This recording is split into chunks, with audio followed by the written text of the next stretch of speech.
Hey guys, it's me, Olivie Blake, and this is me not writing.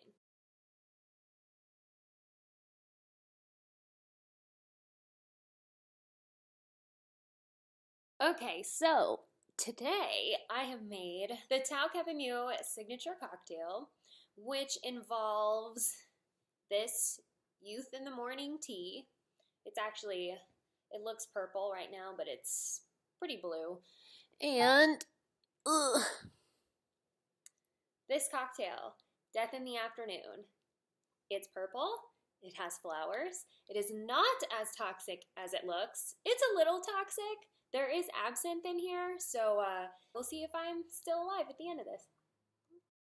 For the record, if you like that sort of anise flavor that is kind of associated with some liquors and like black licorice, then you will really like this cocktail. But it is weird. It is definitely a weird mix of flavors, but I promise you it works. So, we're drinking Death in the Afternoon in our pajamas today because you all and me are celebrating the release of Lovely Tangled Vices. Yay! Again, the recipe for this drink is in this book. And the giveaway is going to involve a couple things, which is going to make more sense when more of you have read the book, which is why I haven't said what it is yet, but one of them will be the ingredients for this beverage. All right, so Lovely Tangled Vices. I am going to read you parts of Chapter 7, Correspondence. What's going on in this chapter is the two sisters. So I've talked about how this book is mostly about rival sisters. One is Ariadne and one is Aurora, and they are twins. So Ariadne is off working for basically a witch thief named Prospero, and Aurora has joined the sorority Tau Capimu. So they are apart for the first time in their lives, and they're writing letters back and forth to each other, but they are not necessarily telling the truth about what's happening in their lives. So this is Chapter 7, Correspondence. Dear Ariadne, don't worry, I promise I'm not upset. I know you're busy. I'm perfectly fine and all moved into campus. Did I mention in my last letter that I'm joining a sorority? I really like the girls, and so far everything is going well. My classes are a little bit boring, just some GE requirements I'm missing for the most part, but overall I'm settling into life here at Bryony. Bryony is the college they go to. I miss you, but I can definitely wait until you have more free time to visit. It must be so interesting working for Prospero. What exactly do you do for him again? Are we ever, Ariadne sighed, going to have a day where we aren't sneaking around someone else's house or place of business? I certainly hope not, Prospero told her, leaping down from the window frame and dusting himself off as he landed. What a boring day that would be. Am I really asking too much to simply...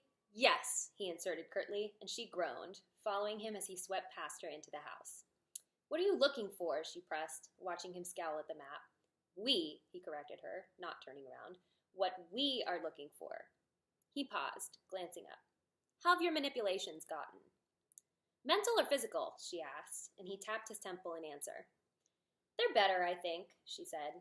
I still have an easier time working with the elements than with consciousness, but if it's simple enough... Oh, I assure you, it is, he confirmed, tucking the map back into his inner jacket pocket and sauntering down the hall. There are no other witches here, but there will probably be some blood wards around the veil. What veil? Ariadne asked, as Prospero paused beside a closed bedroom door, knocking twice. Go away, a voice called gruffly, and Prospero gave Ariadne a wink, gesturing for her to enter. Miss Cassandra Folly, he offered in greeting, giving her a bow. May I introduce Miss Ariadne Locke? The old woman's expression soured, glowering between them, and Ariadne glanced questioningly at Prospero, uncertain how to proceed. Miss Locke, Prospero prodded, if you could, please. Could what? She hissed. Prospero sighed, leaning to speak furtively in her ear. Miss Folly possesses a veil of second sight, which contains numerous blood enchantments, one of which requires it to be passed down between female family members, he told her. So, naturally, you are here to remind Miss Folly that you, her granddaughter, are here for the veil, so that you might have something old for your wedding. Ariadne gaped at him, processing this request, and then scowled. Of course they were stealing from some poor old woman. What else would they do? Feed the poor? Start a community garden? Oh, really, my wedding, Ariadne muttered. To you, I presume? Don't be ridiculous, Prospero replied. I'm simply not the marrying kind. You can't have my veil, Cassandra Folly interrupted in a sharp, gravelly caw, brandishing a spotty finger at them. It's mine. Prospero tutted, impassive. Problematic, but not surprising. Does it have to be willingly passed? Ariadne asked him, watching Cassandra turn her back on them. He passed her an arch look of disinterest. Let me put it this way, he suggested. If I could get it by other means, I would do so. But, Ariadne sighed, recalling what he'd asked her before they'd entered. What's the best manipulation, then? Well, to get her to genuinely like you could take all day, Prospero replied, clearly pleased with the question and thoughtfully considering an answer. To convince her to feel sympathy for your needs, about 3 hours. In about 15 minutes, though, you could befuddle her state of mind thoroughly enough to shield both your intentions from the veil itself, which would be enough to override the enchantments. She might not recover, given her age, but... He shrugged. She's really only partially there anyway. Ariadne eyed the old woman's back, hesitating. I take it you want me to aim for efficiency? Prospero smiled. Well, we do have a dinner reservation at 6, he reminded her, and you know how I value punctuality.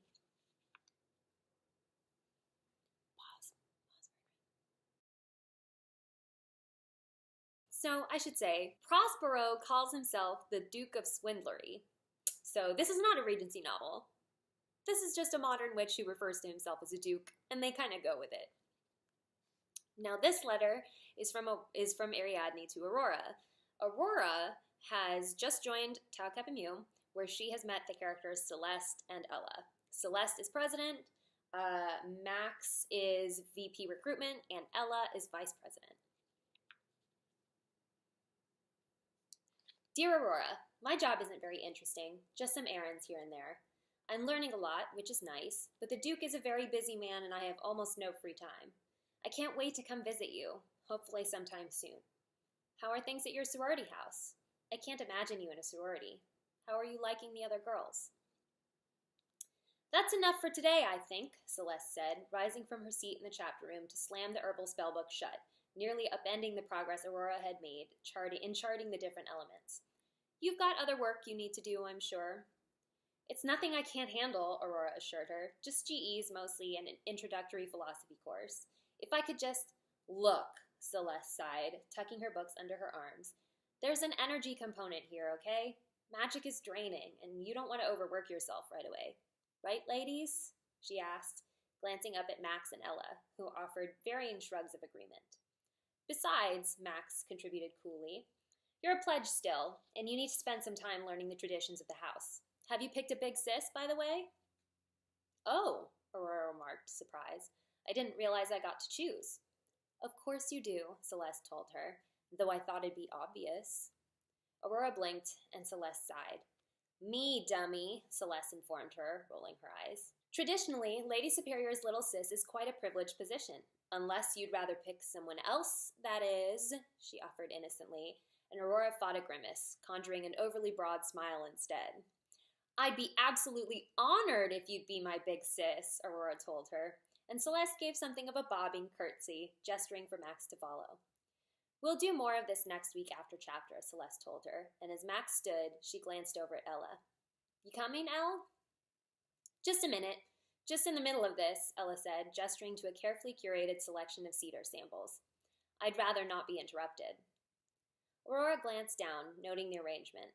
It had been essentially the same for the last half hour, and Ella was clearly fidgeting, her fingers drumming anxiously against the table. In terms of energy components, Aurora thought Ella's behavior seemed more evident of secrecy than magic. Celeste, on the other hand, didn't seem overly concerned. Fine, Celeste permitted, and exited the room with Max at her heels, leaving Ella and Aurora alone in the room. So, Aurora ventured, is there something you wanted to tell me? Ella's mouth twitched. You're good. Perceptive. Not that hard, Aurora reminded her. You don't talk much when Celeste's around. Ella made a face of agreement, though she didn't elaborate. So? Aurora pressed, and Ella hesitated, then sighed. The initiation bond, she explained, rising to her feet. It's powerful stuff. Binding, she clarified. Between you and the house, and especially between you and whoever takes the role of initiating you. I worry about what that will do to you, and to us, she murmured, gesturing vaguely to the house's walls, if your intentions are insincere. My intentions, Aurora echoed. You think I don't like Celeste? Like her, dislike her, that's really not an issue, Ella replied, dismissive. The problem is trust. Loyalty, actually. If you make a fidelity oath where no such faith exists, then... But I just don't think there's a way around it, Aurora cut in, frustrated. I mean, you heard her. She doesn't seem to like me very much, but she certainly wants to keep a close eye on me. It's not like I can refuse. Ella permitted grudgingly. True, you may not have a choice. Aurora paused, contemplating how to move forward. If it's a matter of trust, she exhaled, maybe it would help a bit if I understood more about her motives. About what she's teaching me, she clarified, and what she's not teaching me. Ella bristled, not looking up. There are things Celeste doesn't teach me, Aurora pressed, aren't there? Ella opened her mouth, glancing up, and then closed it. Ella, Aurora groaned, please. To be fair, Ella said quickly, I don't think her motivations in keeping your spell work minimal are as off-color as they seem. She paused, fidgeting again. I think she's just being careful, honestly. We've had pledges do some damage before. But you don't think I need to be this careful, do you? Aurora pressed, leaning towards her. This is what she'd come for, after all. Magic, and proper magic, too. Not the kind that was festering in the attics of her ancient old house. She certainly hadn't left her twin sister and her ailing parents to be a philosophy major at a liberal arts college, however prestigious it happened to be. There's more I can learn, isn't there? What about that Book of Shadows, she suggested. I felt something when I touched that book. Something that made sense, and... She trailed off, watching Ella give a weary, resigned sigh. You'd have to hide it, Ella warned. Anything I show you has to stay between us. You got it? She brandished one of her slivers of wood. You got it? She said, brandishing one of her slivers of wood at Aurora in warning. No slipping up, no getting careless, and only in the library or somewhere else outside the house, and you'd have to maintain your relationship with Celeste. You think you can do that? Aurora, swelling with anticipation, could hardly prevent a shudder of excitement. Oh, believe me, she promised. I can hide things. Okay.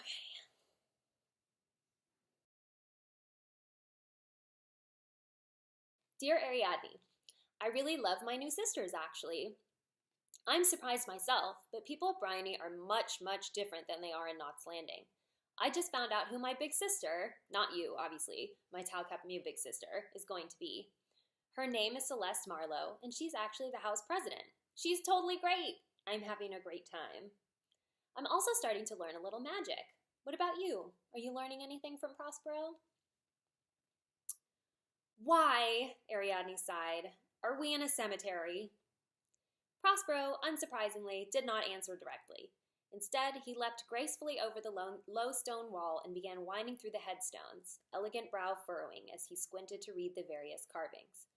Because, he murmured, more to himself than to her, sometimes the dead are much more useful than the living. No reason to hold their tongues, he explained, and shrugged. Rarely, anyway. Ariadne, who had been carefully lifting her skirt before stepping over a particularly mossy area of grass, paused to gape at him. You don't mean... He glanced over his shoulder, catching her hesitation. Oh, no, he assured her. I'm not going to reanimate a corpse. Oh, good, Ariadne exhaled, relieved. Thank goodness, I thought. Oh, no, my apologies, Prospero amended, tipping his head towards her. I was being opaque. I'm not going to reanimate any corpses, he continued, beginning to wind towards the back of the graveyard. But you are. What? Ariadne demanded, drawing to a halt. But I'm not. But I would never. Really, Prospero tossed over his shoulder. We should work on elocution. Prospero, Ariadne hissed, abandoning her efforts at caution and letting her skirt trail on the ground as she reached forward, gripping his arm. You're going to dig up a corpse? And this doesn't strike you as something that's, oh, I don't know, disrespectful? She pressed. Or at least something requiring a bit more than your usual nonchalance. Again, he sighed, exasperated. You're going to do it. He peered down again, struggling to read the crumbling stone. Animation at this stage of mortality is not one of my specialties, he offered in explanation. So I'd much rather someone with a pre-existing proclivity for the task, like, say, you, he clarified, glancing over his shoulder at her, handle it for me. Like hell I'm going to... Ariadne stopped, processing what he'd said. Wait, she amended slowly. You mean you can't actually do it yourself? Prospero cocked his head, considering the question. I could, he determined eventually, I think, but it doesn't come easily to me, he clarified with a shrug. I work better with functioning consciences. Minds, you know, not mush. But I suspect you'll have quite an easy time with it, he continued, beginning to wind through the graves again. You have a more compelling influence over the elements than even you realize, and at this point of decomposition, temporary animation is more a command over Earth than anything else. Ariadne opened her mouth, stammering, and broke off again. Is that a compliment? No, Prospero sniffed. It's a fact. And anyway, he said, coming to a sudden halt that sent her crashing into his back, you don't have to do it if you don't want to. He turned to face her, the air suspending in her lungs as it regularly did when his gaze met hers. As always, he murmured, his mouth quirking up at the corners. She, by contrast, felt her own lips twist into a disapproving scowl. Admit it, she said flatly. You need me. I don't need you, he corrected. But you could save me a considerable amount of time, so if you require some flattery, I suppose I can be amenable. Consider it a function of expedience. Nope, Ariadne sung in reply. You need me, your abominable grace. Just admit it. I don't need you, he repeated, and frankly, it's rather childish of you to carry on this way, princess. On the contrary, she retorted, it's rather childish of you to drag me around without explanation and then deny what's so obviously true, Prospero.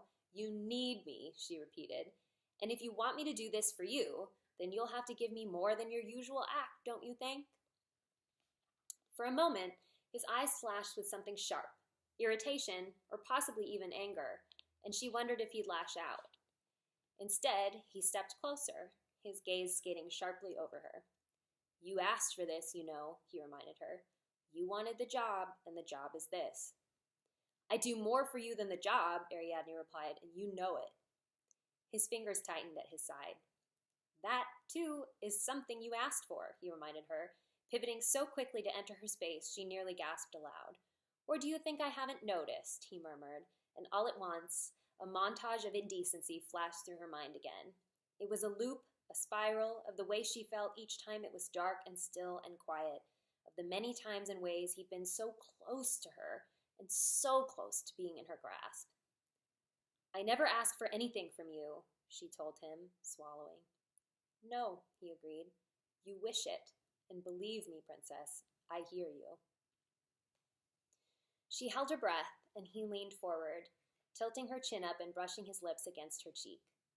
For a moment, it was stunningly euphoric. It was delicate and soft, and everything she'd wanted from him, and still everything he so resolutely refused to give. He always touched her so much more sweetly than he spoke. His strange, foreign edges softened to near humanity whenever she was permitted to come this close, and she wondered again which parts of him were real, and which parts she'd only imagined. She hoped that this, the tenderness against her cheek, was real.